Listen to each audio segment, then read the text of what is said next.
नमस्कार मेरे प्यारे विद्यार्थियों, आज का अपना टॉपिक है सेल के प्रकार। तो सेल मुख्यतः दो प्रकार के होते हैं, प्राथमिक सेल और द्वितीयक cell, primary and secondary cell. तो प्राथमिक सेल किन्हें कहते हैं? जिन सेलों में रासायनिक क्रियाओं के फलस्वरूप ईएमएफ उत्पन्न होता है प्राथमिक सेल कहलाते हैं।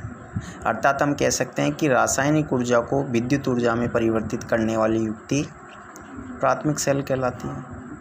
द्वितीयक सेल, जिन सेलों में वैद्युतिक ऊर्जा को रासायनिक क्रियाओं के रूप में एकत्रित करके पुनः रासायनिक प्रतिक्रियाओं के द्वारा विद्युत वाहक बल उत्पन्न किया जाता है, द्वितीयक सेल कहलाते हैं।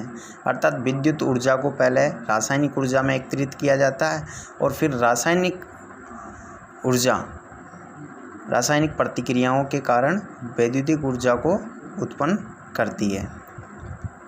प्राथमिक सेल की रासायनिक क्रियाएं नॉन रिवर्सिबल होती है, अर्थात अनुत्क्रमणीय होती है। इसका मतलब है कि इन सेलों को दोबारा चार्ज नहीं किया जा सकता डिस्चार्ज होने पर।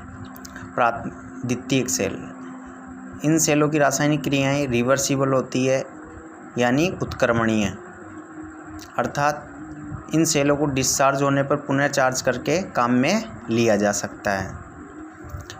प्राथमिक सेल, इन सेलों का ईएमएफ कम होता है जबकि द्वितीयक सेलों का ईएमएफ अधिक होता है। प्राथमिक सेलों का विद्युत धारा दर निम्न होती है और द्वितीयक सेलों की विद्युत धारा दर उच्च होती है। प्राथमिक सेलों का वजन हल्का होता है जबकि द्वितीयक सेलों का वजन भारी होता है। प्राथमिक सेल व द्वितीयक सेल कई प्रकार के होते हैं। तो देखिए, प्राथमिक सेलों के प्रकारों के बारे में अपन जानकारी प्राप्त करते हैं।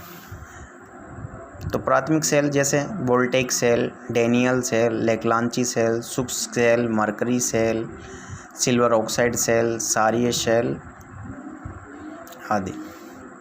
इसी प्रकार द्वितीयक सेल भी कई प्रकार के होते हैं, जैसे lead acid cell, nickel iron cell, nickel cadmium cell और solar cell. Lead acid cell 3 प्रकार के होते हैं, lead calcium cell, lead antimony cell, valve regulated lead acid cell.